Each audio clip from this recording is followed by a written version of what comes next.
القيوم وأتوب إليه. أستغفر الله العظيم الذي لا إله إلا هو الحي القيوم وأتوب إليه. أستغفر الله العظيم الذي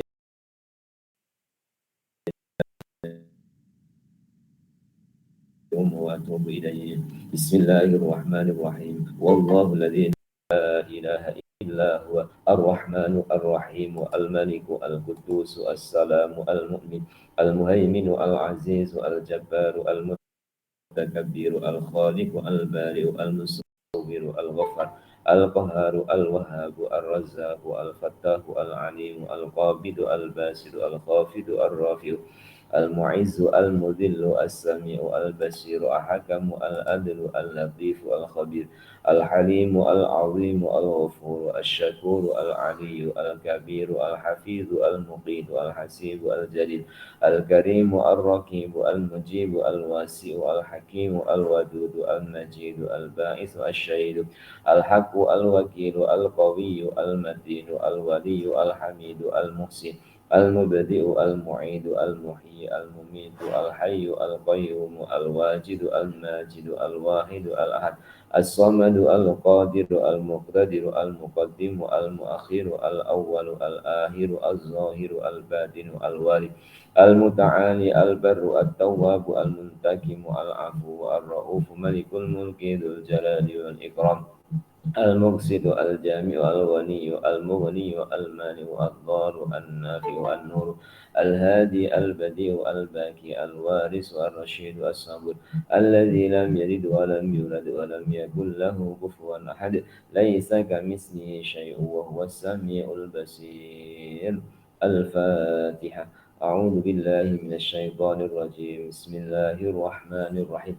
الحمد لله رب العالمين الرحمن الرحيم مالك يوم الدين إياك نعبد وإياك نستعين اهدنا الصراط المستقيم صراط الذين أنعمت عليهم غير المغضوب عليهم ولا الضالين آمين.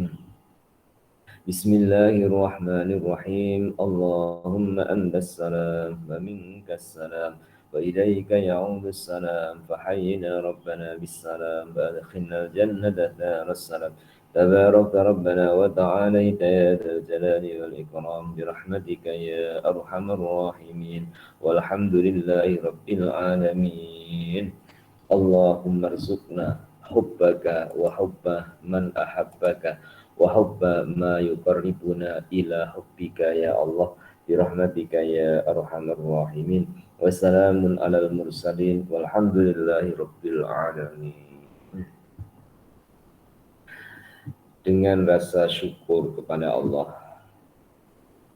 dengan rasa puas dengan kehendak Allah, alhamdulillah pada pagi ini dapat bersama dalam menyambung pengajian Fathur Rabbani di awal bulan suci Ramadan 1443 Hijriah. Kitab Fathur Rabbani wa Faidur Rahmani li Syekhi Abdul Qadir Al-Jilani banyak dan sangat banyak menasihatkan kita tentang perjalanan kerohanian, perjalanan hati, perjalanan qalbu, perjalanan yang tidak dapat diukur dengan meter maupun kilometer, perjalanan yang tidak diukur dengan jarak, karena Allah tidak berjarak, perjalanan yang dirasakan dengan rasa. Dalam kata berbahasa Melayu, aku dekat, engkau dekat, aku jauh, engkau jauh.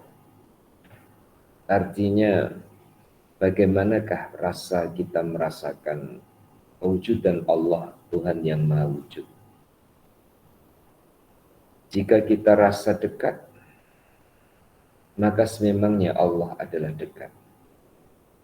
Jika kita rasa jauh, maka sememangnya adalah manusia mengikuti apa yang dia rasakan.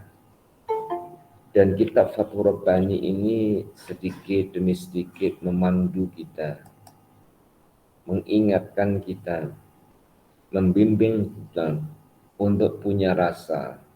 Yang rasa itu hubungan dengan Allah Subhanahu wa Ta'ala. Allah Maha dekat dan kita rasakan Allah Maha dekat. Allah Maha kasih dan kita rasakan Allah Maha kasih. Allah Maha penyayang dan kita rasakan Allah Maha penyayang. Allah Maha kaya dan kita rasakan Allah Maha kaya. Allah Maha pemurah dan kita rasakan Allah Maha pemurah. Bahkan Allah segala-galanya dan kita rasakan Allah Maha segala-galanya. Nah, bimbingan Syekh Abdul Qadir Al-Jilani pada muridnya dan juga kita ikut serta dalam mengkaji, mempelajari, memahami untaian kata dan kata-kata mutiara beliau. Pagi ini kita teruskan di muka surat 835. Di muka surat 835 oleh beliau tersusun dalam kalimat. Kalimatnya berbunyi, Nabi Shallallahu Alaihi Wasallam mengambil sedekah zakat. Baginda membagi-bagikannya kepada fakir miskin dan orang-orang yang berperang. Lalu baginda mendatangi kamar-kamar semua istri baginda sambil bersabda, Hal futiha syai'un ja'ana syai'un? Fa'idha qila la yakulu inni idha so'im. Artinya, apakah ada sesuatu untuk dijadikan perbukaan? Artinya dijadikan makan. Apakah kita kedatangan sesuatu? Apabila dikatakan tidak, maka baginda bersabda, sesungguhnya aku apabila demikian adalah orang yang berpuasa. Ide. Muslimin dan muslimah rahimakumullah. Seawal pagi kajian kita adalah tentang kepribadian Rasulullah Muhammad Sallallahu Alaihi Wasallam, yang sememangnya beliau adalah uswatun hasanah, contoh dan teladan yang baik bagi siapapun, khususnya bagi umatnya dan lebih khusus lagi bagi kita yang pada pagi ini sedang sama-sama berada di majlis ilmu di bulan suci Ramadan. Baginda hubungan dengan zakat dan hubungan dengan sedekah perlu untuk saya jelaskan bahwa baginda bukan penerima zakat. Baginda tidak boleh terima zakat. Sedekah itu ada dua, sedekah wajib dengan sedekah sunnah. Sedekah wajib itu namanya zakat. Sedekah sunnah itu boleh namanya hadiah, boleh namanya infak, boleh namanya sedekah. Jadi Rasulullah Shallallahu Alaihi Wasallam bukan terima zakatnya, zakat wajibnya para sahabat, tapi baginda terima hadiah ataupun terima sedekah. Bagaimana peran baginda terhadap harta? Bagaimana peran baginda terhadap sedekah yang diterima oleh beliau? Baginda sebagai perantara kepada fakir dan miskin yang layak untuk menerima sedekah, sehingga yang ada di tangan baginda hanya lewat ataupun lalu saja. Tentu di hati baginda tidak tersimpan harta. Bahkan bukan hanya di hati baginda, di tangan baginda itu tidak tersimpan harta. Di rumah baginda juga tidak tersimpan harta.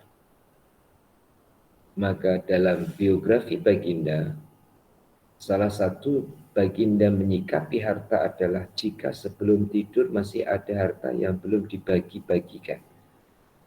Baginda tidak tidur. Menunjukkan bahwa baginda melepaskan yang ada pada baginda kepada yang berhak untuk menerimanya.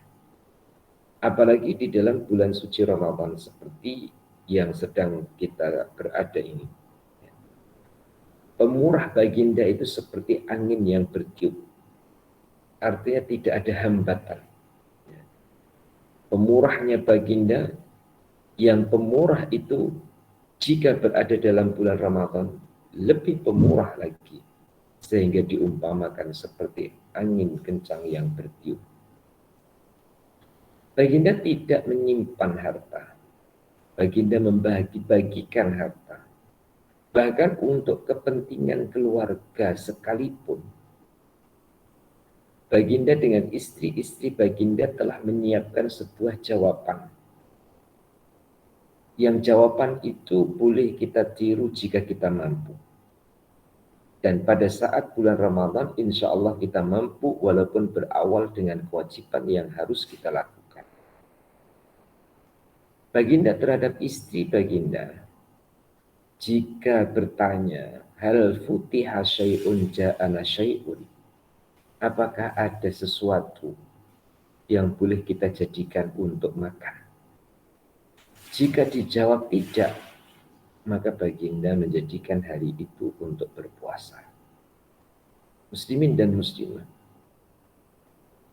tentu hubungan ini adalah puasa sunnah yang niatnya boleh di tengah hari, selagi belum melakukan perkara yang boleh membatalkan puasa.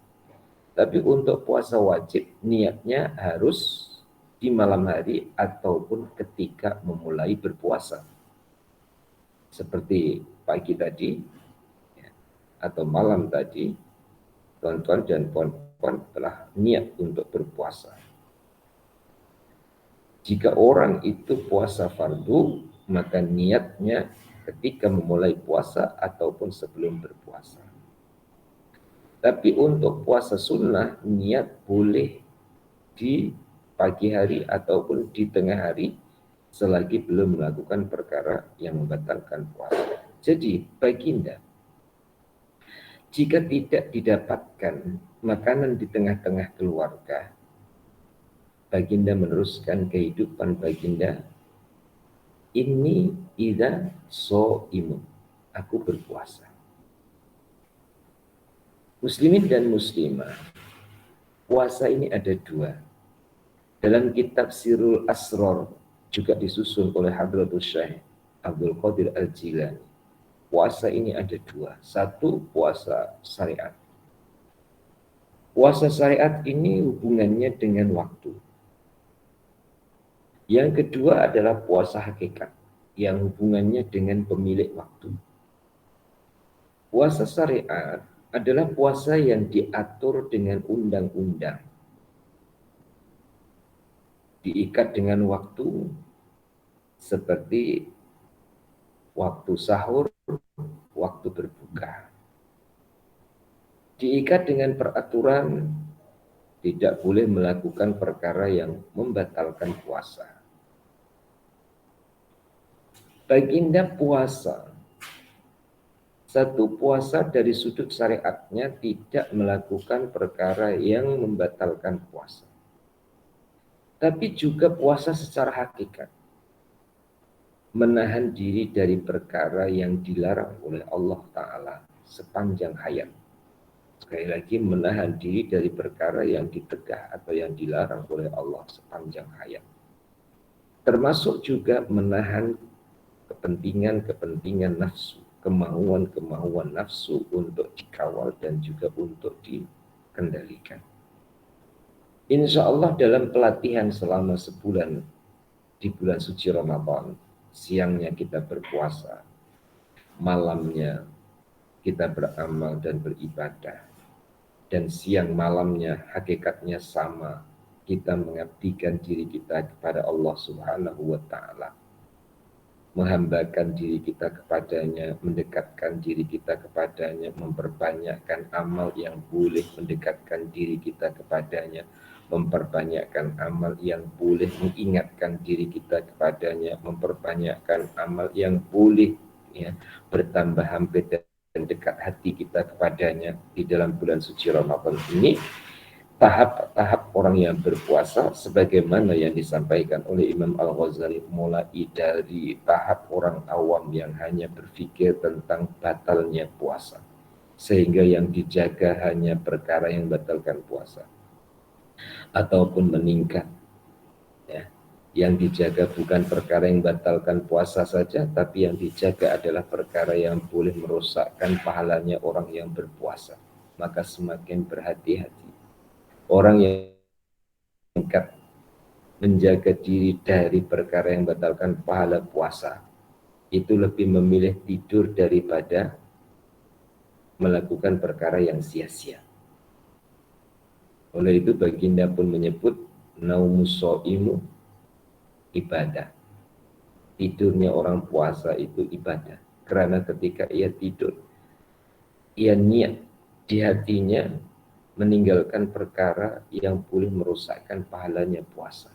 Karena paling enak, paling mudah meninggalkan perkara yang boleh membatalkan pahala puasa, bukan membatalkan puasa ya. Membatalkan pahala puasa adalah tidur, dengan catatan tidak meninggalkan kewajiban. Yang wajib tetap harus dilakukan, baik itu kewajiban secara khususiyah kepada Allah ataupun kewajiban secara umumnya dengan sesama manusia ataupun keluarga.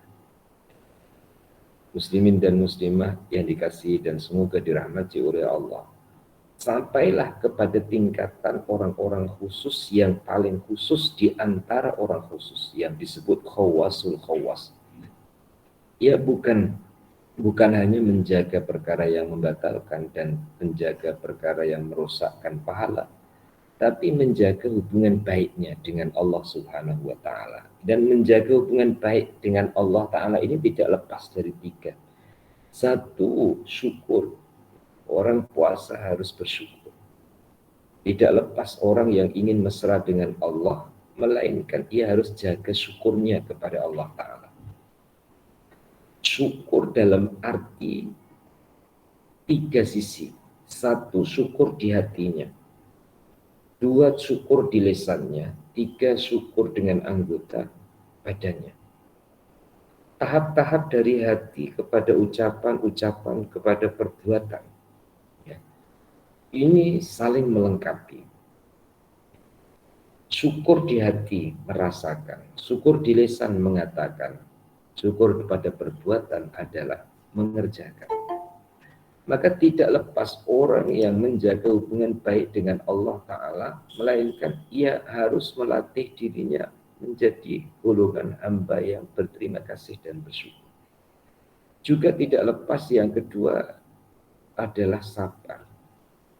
Ingin mesra dengan Allah Ta'ala harus sabar. Baik itu sabar ketika melakukan ketaatan, ataupun sabar meninggalkan larangan, ataupun sabar menghadapi ujian. Yang ketiga, ingin mesra dengan Allah tidak lepas dari redha dengan ketentuan-ketentuan Allah Subhanahu wa Ta'ala. Jadi hadis yang diungkapkan dalam penggal yang sedang kita kaji, dalam alinea yang sedang kita kaji ini adalah menggambarkan betapa syukurnya baginda kepada Allah Subhanahu wa Ta'ala walau dalam keadaan tidak ada apa-apa yang dimakannya. Juga menggambarkan sabarnya baginda menghadapi kehidupan, lebih-lebih lagi menghadapi keadaan bersama dengan keluarga. Tiga, betapa redha baginda dengan apa yang dikehendaki oleh Allah Ta'ala. Ketiga-tiganya ada pada baginda, maka dengan rela, dengan gembira, dengan redha baginda mengatakan, aku orang yang berpuasa. Di bawahnya, Allah Subhanahu wa taala menghendaki baginda sallallahu alaihi wasallam melakukan puasa.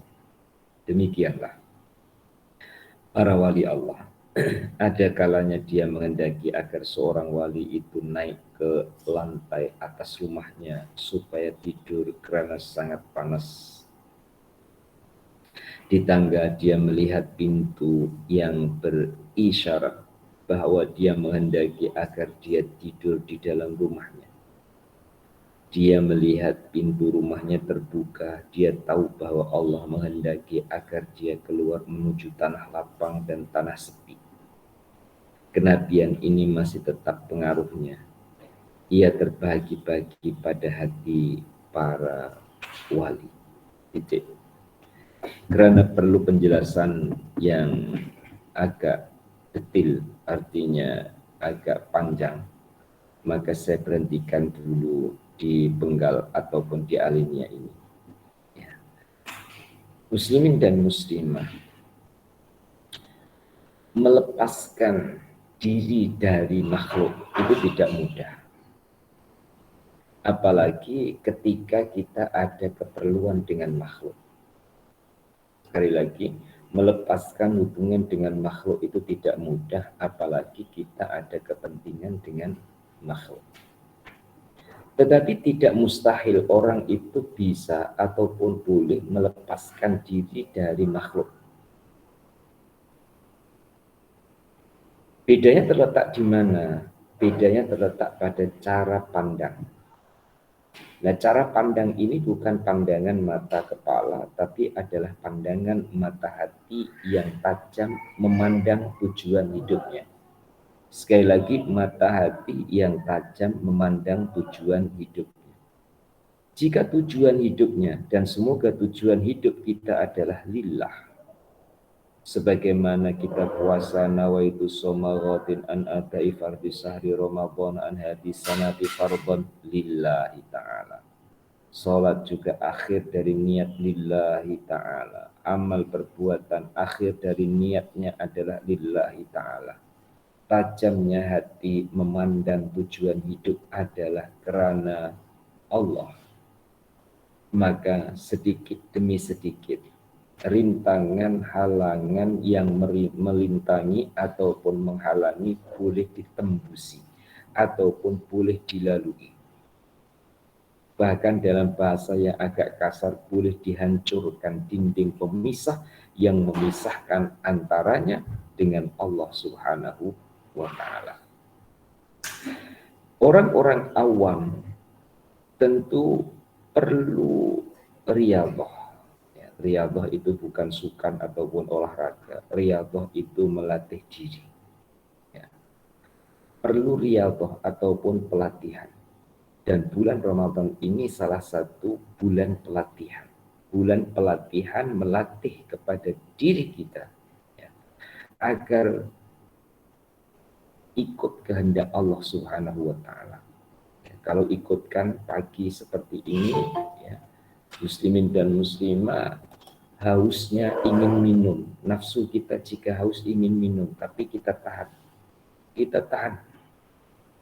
Kita tidak akan minum. Dan kenapa tidak minum? Allah tak boleh kita minum. Sebab kita puasa.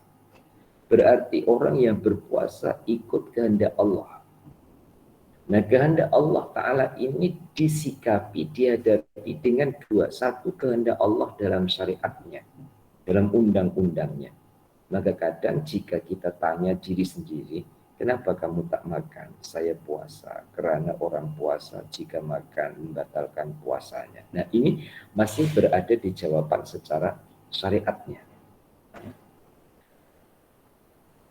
Akan naik dengan sendirinya. Artinya dengan pertolongan Allah Subhanahu wa ta'ala. Kenapa tak makan? Jawabannya bukan lagi karena puasa semata-mata, tetapi karena Allah Ta'ala tak bagi untuk kita makan. Baru bersambung sebab secara hakikat dengan sebab secara syariat. Saya ulang, baru bersambung sebab antara hakikat dan sebab antara syariat. Sebab antara hakikat dengan syariat ini, kalau syariat berhubungan dengan undang-undang, kalau hakikat berhubungan dengan Allah yang mengatur undang-undang. Maka orang hakikat, ia tidak lepas dari syariat, dan orang syariat melatih dirinya untuk berada dalam hakikat supaya dia tidak terhenti pada undang-undang saja, tetapi dia dapat naik dan dapat merasakan hubungan dengan pemilik syariat ataupun pemilik undang-undang dan yang mengatur undang-undang manusia, yaitu Allah Subhanahu wa Ta'ala. Nah, orang awam dari tingkat keawamannya diajar tentang kewalian, diajar tentang peringkat wali-wali Allah Subhanahu wa Ta'ala, yang ia melakukan sesuatu bukan karena dirinya, tapi ia melakukan sesuatu karena ada tanda dari Tuhannya. Saya ulang, ia melakukan sesuatu bukan karena kemauan dirinya, tetapi melakukan sesuatu dengan tanda yang ditunjukkan oleh Allah Subhanahu wa Ta'ala. Dan orang yang seperti ini tidak lepas dari husnuzonnya kepada Allah Ta'ala. Muslimin dan muslimah yang dikasihi oleh Allah, dicontohkan dalam perkataan, dicontohkan dalam ucapan, dicontohkan dalam susunan kata. Saya baca sekali lagi ya, dari bacaan ini bukan hanya seperti yang tertulis, tapi dapat diambil contoh atau diaplikasikan dalam semua perjalanan kehidupan. Apa itu? Kata Syekh Abdul Qadir Al-Jailani, ada kalanya dia menghendaki seorang wali itu naik ke atas, ke lantai atas rumahnya, supaya tidur karena sangat panas. Satu dulu, ini contoh. Firasatul mu'min, firasatnya orang yang beriman itu benar. Kenapa? Karena firasat orang yang beriman itu hubungannya dengan Allah. Sedangkan Allah itu adalah Tuhan yang Maha Benar. Nah, kebenaran ini dirasakan dari orang, kebenaran itu dirasakan oleh orang yang selalu bersangka baik dengan Allah Subhanahu wa Ta'ala. Apapun kejadian, Allah berkehendak, dan apapun kehendak Allah adalah baik. Saya ulang untuk catatan bersama. Apapun kejadian adalah dipandang kehendak Allah. Dan apapun kehendak Allah adalah kebaikan. Kali ketiga, apapun kejadian adalah kehendak Allah. Dan kehendak Allah adalah kebaikan.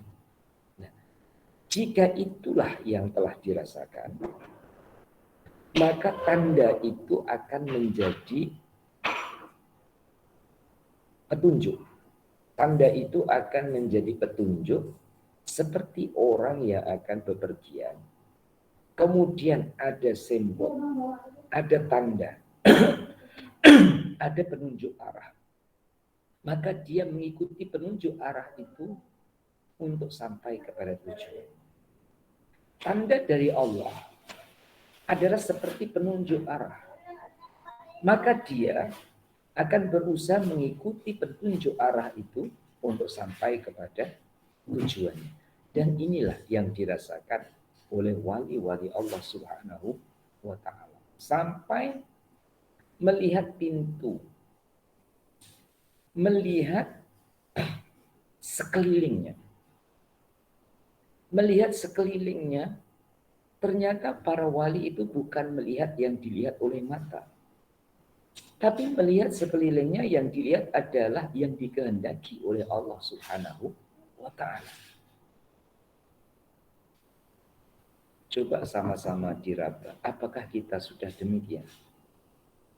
Melihat sekeliling kita, bukan hanya yang kita lihat dengan mata, tapi mata hati kita melihat kepada yang menghendaki terjadi.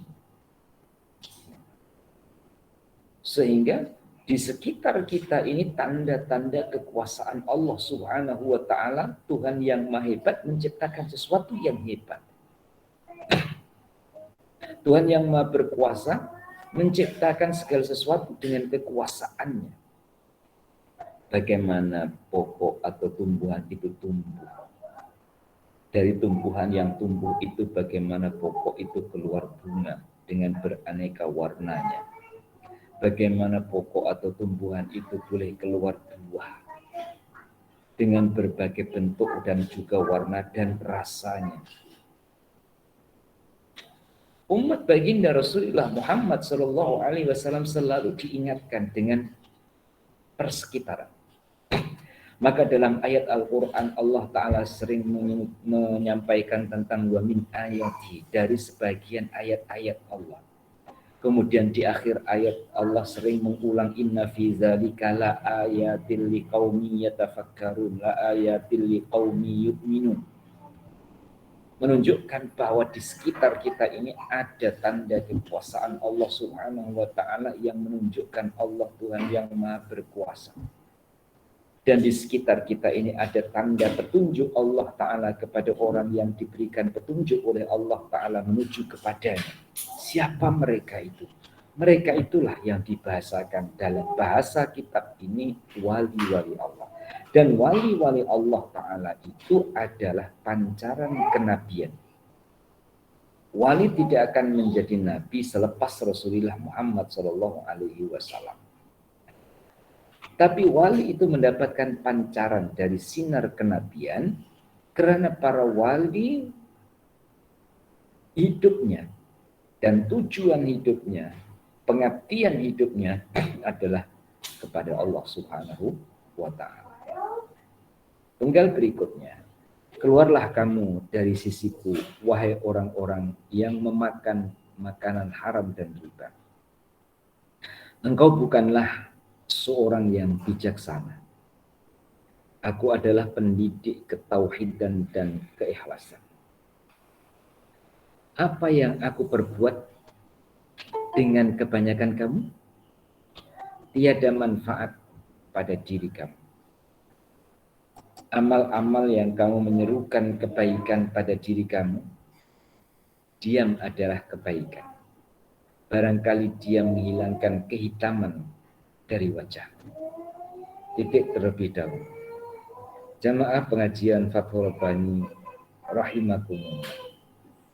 Ada kalanya seorang guru itu menahan, ada kalanya seorang guru itu melepaskan. Ada kalanya menahan karena menurut pandangan seorang guru terhadap muridnya adalah lebih baik ditahan. Tapi ada juga yang harus dilepaskan karena sudah sampai waktunya untuk dilepaskan. Maksud ucapan saya ataupun maksud kata-kata yang tertulis dalam kitab ini ialah seorang guru adalah sebagai perantara. Murid berjalan menuju kepada guru di atasnya. Sampai kepada guru besar. Sekalian manusia adalah Rasulullah Muhammad SAW. Sampai kepada yang maha besar, yaitu Allah Subhanahu wa Ta'ala. Maka ada kalanya guru menahan karena merasa jika tidak ditahan, murid akan berbahaya dalam melakukan perkara yang menjadi kehendaknya. Tapi ada kalanya juga dilepaskan. Karena dalam pandangan guru sudah waktunya ia untuk dilepaskan. Ia sudah mampu untuk mengawal dirinya. Dan ia sudah waktunya untuk menyampaikan di tengah-tengah manusia. Yang manakah kita? Kita raba, kita rasa. Apakah kita sudah mampu untuk mengawal diri kita sehingga dilepaskan diri kita tanpa guru di sisi kita? Ataupun kita masih perlu dalam bimbingan, dalam naungan nasihat guru untuk berjalan menuju kepada Allah Subhanahu wa Ta'ala. Oleh itu, dalam perkataan keluarlah kamu dari sisi. Ya, ini ada dua. Satu, keluar karena orang itu mengeluarkan dirinya dari barisan gurunya. Ataupun dia keluar karena diberi kepercayaan oleh gurunya untuk keluar berhadapan dengan umatnya ataupun berhadapan dengan keluarganya. Yang dimaksudkan dalam penggal ini adalah keluar karena dia mengeluarkan dirinya dari barisan gurunya. Maka diteruskan, wahai orang yang memakan makanan haram dan riba, engkau bukanlah seorang yang bijaksana. Artinya, orang itu mengeluarkan dirinya dari barisan gurunya karena melakukan perkara yang ditegah, yang dilarang oleh Allah ataupun yang ditegah dan dilarang oleh gurunya. Dengan demikian, seorang guru berada pada garis syariat, ia mengajar. Tapi berada pada garis hakikat, ia membawa. Saya ulang, guru dalam garis syariat dia mengajar halal, haram, makruh, mubah, sunnah. Tapi di jalur hakikat dia atau beliau itu membawa muridnya menghadap kepada Allah Subhanahu wa ta'ala. Maka syariat dijaga, hakikat juga dijaga.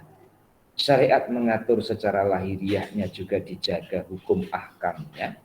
Hakikat juga dijaga untuk membawa murid menghadap kepada Allah sebagaimana dia dibawa oleh gurunya menghadap kepada Allah Subhanahu wa ta'ala, dan guru itu dibawa oleh gurunya lagi sampailah kepada baginda Rasulullah Shallallahu alaihi wasallam. Maka seorang guru adalah pendidik ketauhidan dan keikhlasan.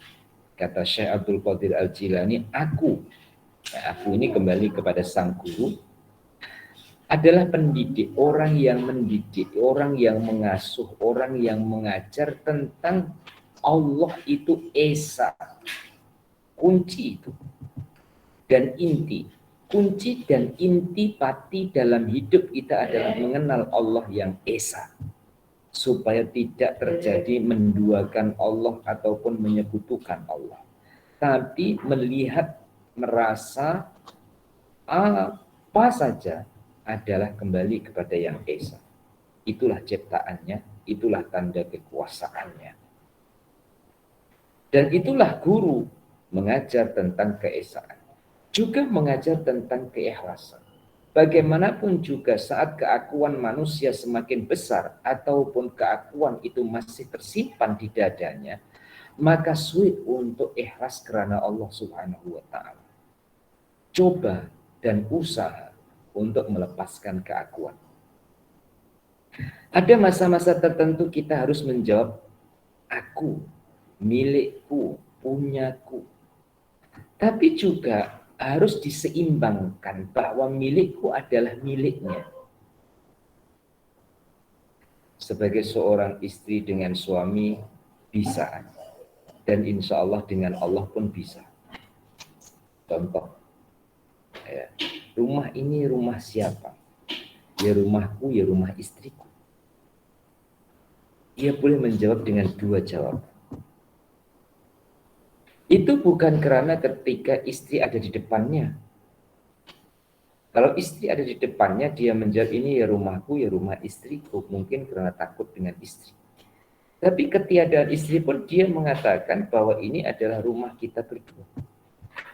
Rumah kami berdua. Rumahku dan rumah istri. Kalau dengan makhluk kita boleh mendua, artinya dengan memberi jawaban dua. Walaupun hakikatnya adalah milik orang satu dalam grannya ataupun dalam sertifikatnya.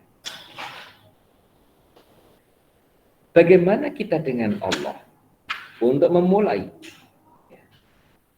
Untuk memulai adalah dengan menyebut Allah Ta'ala juga. Contohnya, ini tanah siapa? Ini tanahku, milik Allah. Tanahku, milik Allah. Tidak melepaskan Allah dari segala sesuatu. Sampai lisannya itu tertutup, hatinya terbuka, yang dijawab oleh lisan tidak diungkapkan, tapi dia merasakan yang dijawab oleh hati, apa? Milik Allah. Lisannya di saat sudah tertutup, ataupun tidak perlu berbicara, maka hatinya bersuara, milik Allah. Mobil itu milik siapa? Lisan bicara, milikku. Hatinya bicara, milik Allah. Dalam pelatihan itu terus terus berulang, maka yang tinggal adalah yang kekal. Siapa yang kekal? Bukan kita. Siapa kekal? Allah.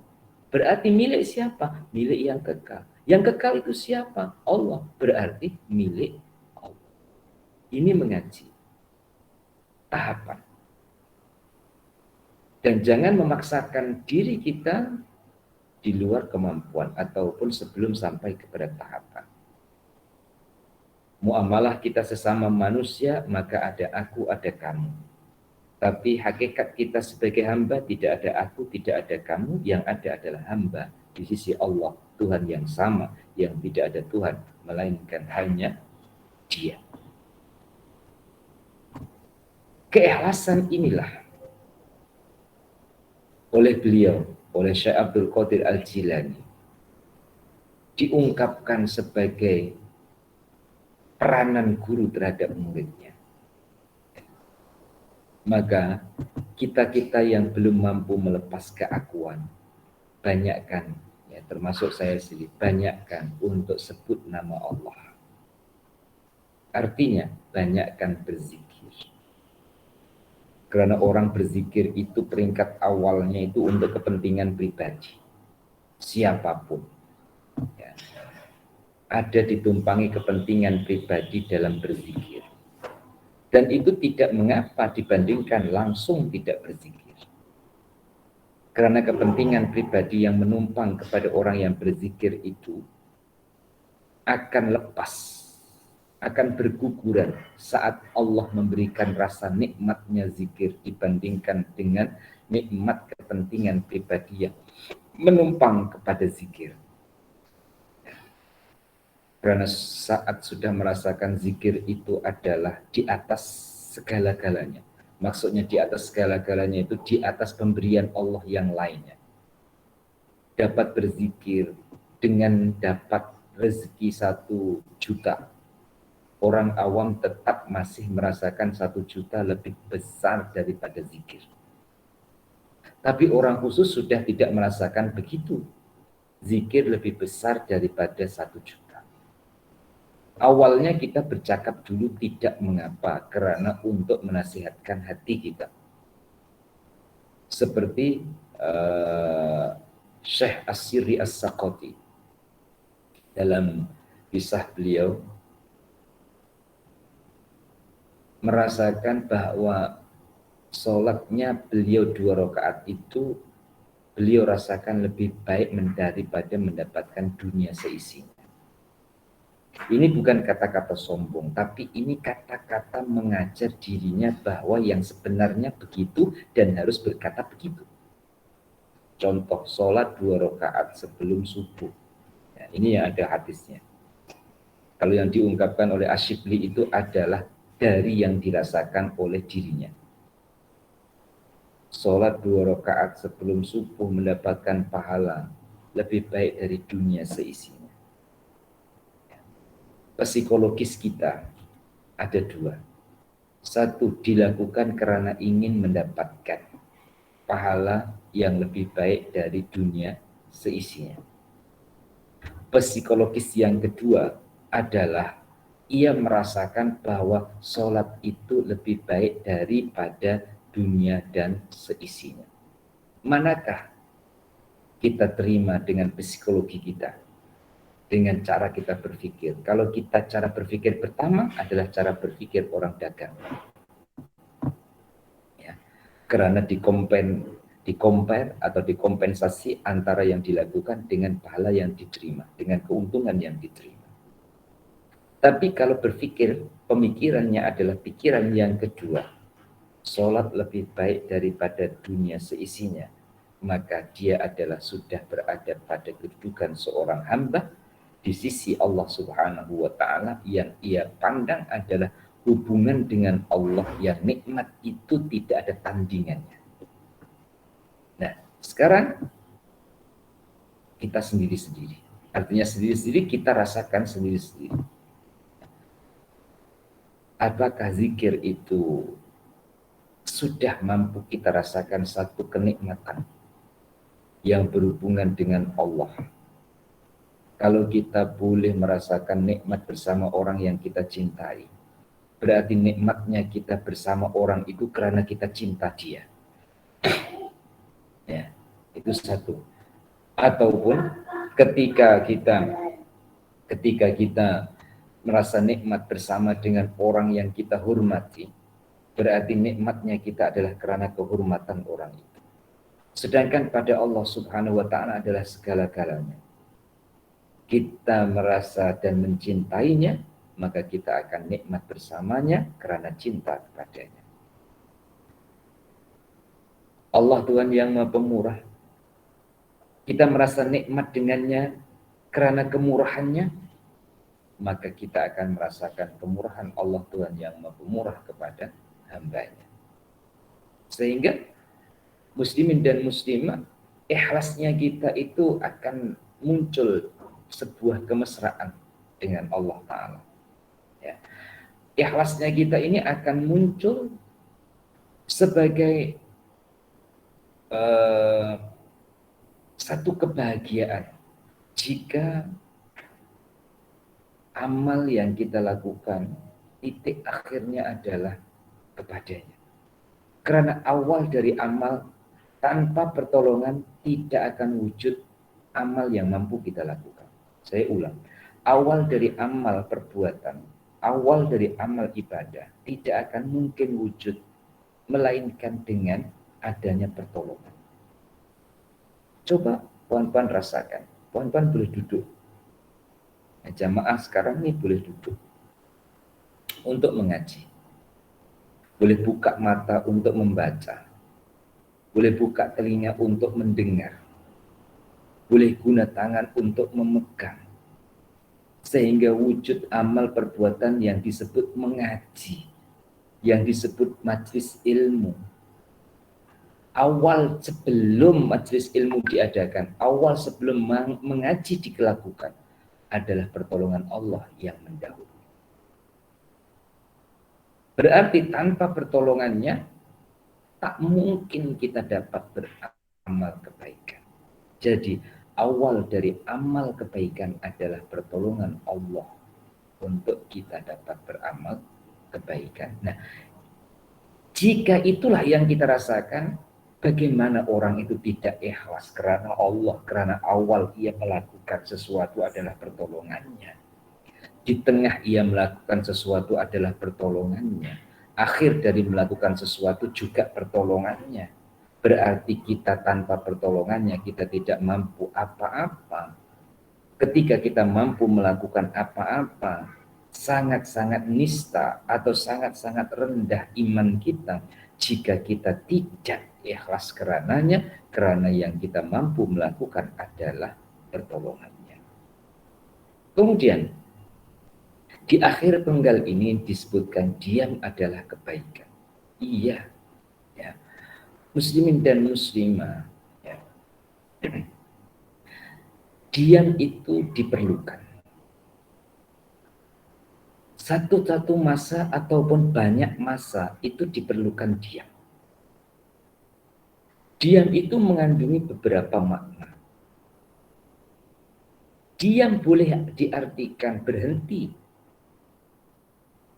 dari perkara yang tidak berfaedah ataupun yang tidak ada gunanya. Ataupun diam itu diartikan tafakur sejenak, berpikir sebentar untuk menemukan. Ya. Puan-puan, ada orang itu terlalu cepat dalam memberi jawaban. Ketika ditanya, esok pergi ngaji tak? Contoh. Dia cepat menjawab, pergi. Itu disalahkan. Melainkan orang itu menyandarkan insya Allah. Berarti ia memberi jawaban pergi dan disandarkan insya Allah, orang itu tidak melupakan Allah Tuhan yang Maha Berkehendak. Tapi ada orang yang ia tidak terus memberi jawaban. Ia tidak mengatakan ya, tidak mengatakan tidak, juga tidak mengatakan insya Allah, tapi dia diam. ternyata di dalam diamnya itu dia merasakan ataupun dia menunggu dengan rasa yang dipersiapkan, apakah Allah Ta'ala suruh ketidak.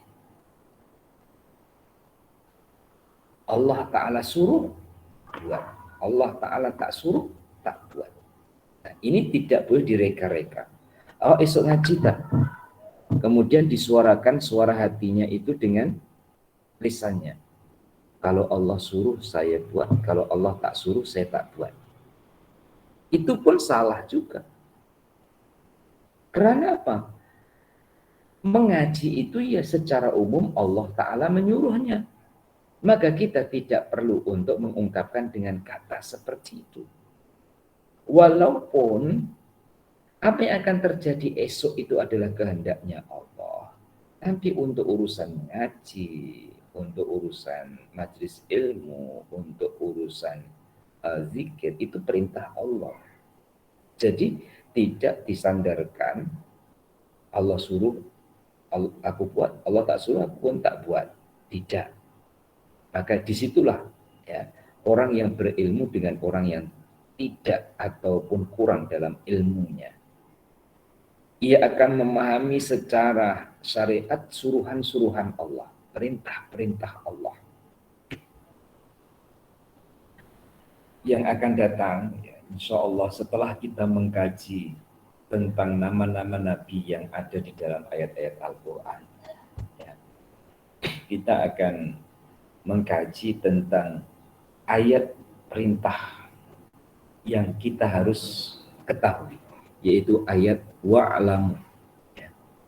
Dalam Al-Quran itu banyak ayat wa'lamu annallaha ala kulli syai'in qadir, wa'lamu annamal hayatud dunya la'ibun wa lahwun wa zinatun, dan seterusnya. Ayat-ayat wa'lamu. Ayat perintah Allah Ta'ala untuk kita tahu dan harus kita tahu, walaupun batas kita tahu berbeda-beda apa yang kita tahu. Nah, diam adalah kebaikan. Ini kata-kata tadi. Ternyata dalam peribahasa Arab, jika kita sedang perlu untuk diam, orang Arab itu mengatakan as-sukutu salamatun. Diam itu selamat. Karena perbandingannya apa? Dengan berbicara yang boleh melukai orang lain, ataupun berbicara yang boleh menusuk perasaan orang lain, ataupun berbicara yang boleh menimbulkan permasalahan dengan orang lain, maka diamnya adalah lebih baik, dan diamnya itu adalah keselamatan. Muslimin dan muslimah. Diam yang ketiga adalah muhasabah. Muhasabah untuk dia kenal dirinya. Orang yang banyak bercakap, kadang dia tak kenal dirinya. Karena ia hanya mengatakan sesuatu yang ia lihat dengan matanya, tapi dia tidak menggunakan potensi mata hati untuk melihat siapa dirinya. Diam yang ketiga muhasabah ini, orang akan menemukan siapa dirinya. Merujuk kepada penyusun kitab ini, beliau Syekh Abdul Qadir Al-Jilani, beliau itu menemukan diri beliau dan diajarkan kepada muridnya kalau melihat dirinya. Aku adalah orang yang paling bodoh di antara yang bodoh. Karena dia atau orang lain yang dia pandang, dia orang bodoh. Bodohnya dia karena dia tidak ada kesempatan untuk belajar sebab sibuknya, sebab tanggung jawabnya. Sedangkan aku, begitu juga ketemu dengan orang pandai, dia tetap merasa dia pandai, dengan ilmunya dia beramal, sedangkan aku ini orang yang ketemu orang yang kaya, ketemu siapapun yang ia lihat paling hina adalah dirinya. Mampukah kita seperti itu? Walaupun tidak setiap waktu. Tapi waktu-waktu tertentu saya tetap berhusnuzon jamaah Fathur Rabbani dalam waktu-waktu tertentu tetap akan diberi rasa oleh Allah paling hina di antara makhluk yang ada. Bahkan hinanya kita itu dibandingkan dengan makhluk yang tidak berakal sekalipun kadang kita lebih merasa hina. Kenapa begitu?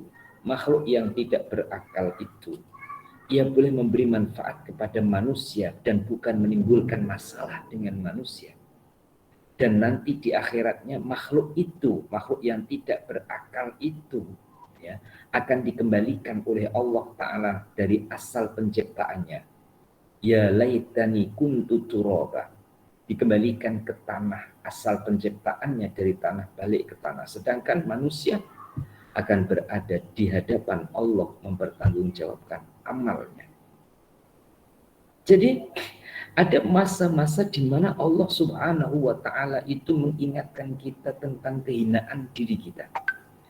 Masa-masa tertentu Allah mengingatkan kita dengan banyaknya dosa yang kita lakukan. Maka pada saat itu muhasabahnya adalah melalui jalan dan lewat jalan yang namanya diam. Karena diamnya adalah tafakur, diamnya adalah muhasabah, diamnya adalah mengenal siapa dirinya. Nah, ketika sudah mengenal dan mulai mengenal siapa dirinya, ada kesalahan yang diumpamakan seperti noda hitam di wajahnya ataupun kehitam-hitaman di dalam tubuh badannya. Ia akan berusaha untuk membersihkan supaya hilang noda itu, supaya hilang kehitam-hitaman itu. Berarti orang mengenal dirinya awal dari memperbaiki dirinya.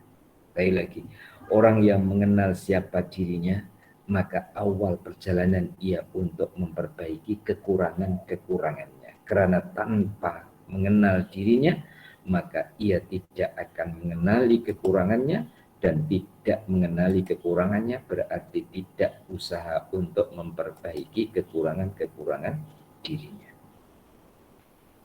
Untuk hari ini saya cukupkan ini terlebih dulu, ya, tuan-tuan dan puan-puan. Sebelum diakhiri, sekali lagi mengingatkan waktu berbuka puasa adalah waktu mustajabah doa. Ya. Semoga tidak lupa saya doakan tuan-tuan dan puan-puan. Tuan-tuan dan puan-puan juga doakan kepada saya. Lebih-lebih lagi, ya, puan-puan yang kita punya cita ataupun azam bersama tentang PTPM, ya, itu disebut juga angkat tangan kita, mohon kita kepada Allah di waktu berbuka puasa, di mana tamar sudah di mulut kita, ya.